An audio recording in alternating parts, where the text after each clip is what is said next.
जबान पर लगाम रहनी चाहिए।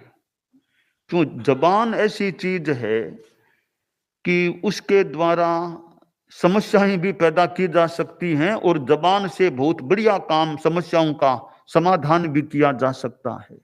तो जबान पर नियंत्रण होना चाहिए।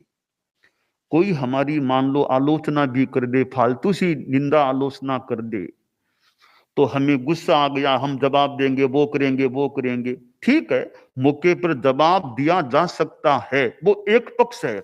दूसरा पक्ष है कि जवाब भाषा से नहीं, जवाब अच्छे कार्यों से दो। तुम अच्छा काम करो, निंदा आलोचना का जवाब बढ़िया हो सकेगा।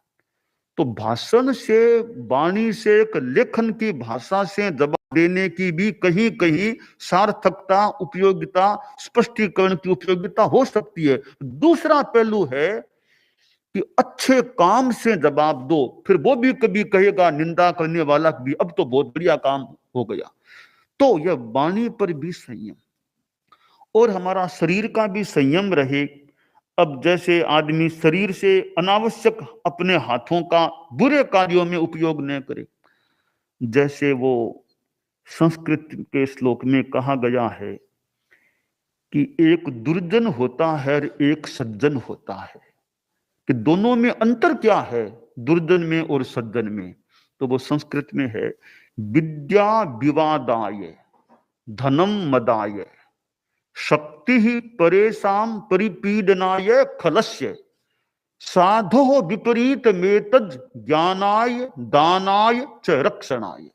कि अंतर यह है, एक खल यानी दुर्जन आदमी है, उसके पास ताकत, विद्या की शक्ति है, ज्ञान है, तार्किक शक्ति भी है। वो अपने विद्या बल से विवाद करने का प्रयास करेगा, फालतू सा विवाद, कुतर्क करने का, बात में बाधा डालने का प्रयास करेगा, कार्य में बाधा डालने का विवाद के द्वारा, इसमें दिमाग का उपयोग करेगा। तो विद्या के द्वारा दुर्जन आदमी विवाद करता है। सज्जन आदमी है ज्ञानाय, विद्या है तो ज्ञान को बांटो, दूसरों को ज्ञान दो, अपना और ज्ञान बढ़ाओ, तो वह अच्छा उपयोग करेगा विद्या का, बुद्धि का। अब दूसरी बात है धन। एक दुर्जन के पास धन आ गया तो मदाय, ओ अहंकार, मेरे पास इतना, मेरे पास इतना।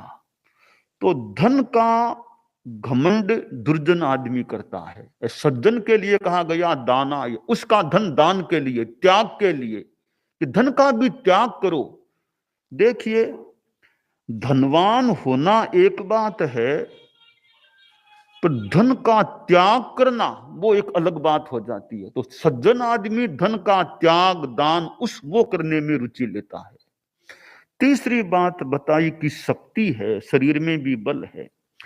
एक दुर्जन आदमी के पास शारीरिक बल है, किसी को मारेगा, किसी को धक्का देगा, कुछ करेगा, वो दुरुपयोग करेगा। सज्जन के पास शक्ति है तो किसी की सेवा करना, किसी की रक्षा करना, उस रूप में शक्ति का उपयोग करेगा। तो हम शरीर का संयम रखें कि हमारे शरीर के द्वारा बिना मतलब किसी को तकलीफ न हो, कम से कम बिना मतलब तकलीफ तो न दें।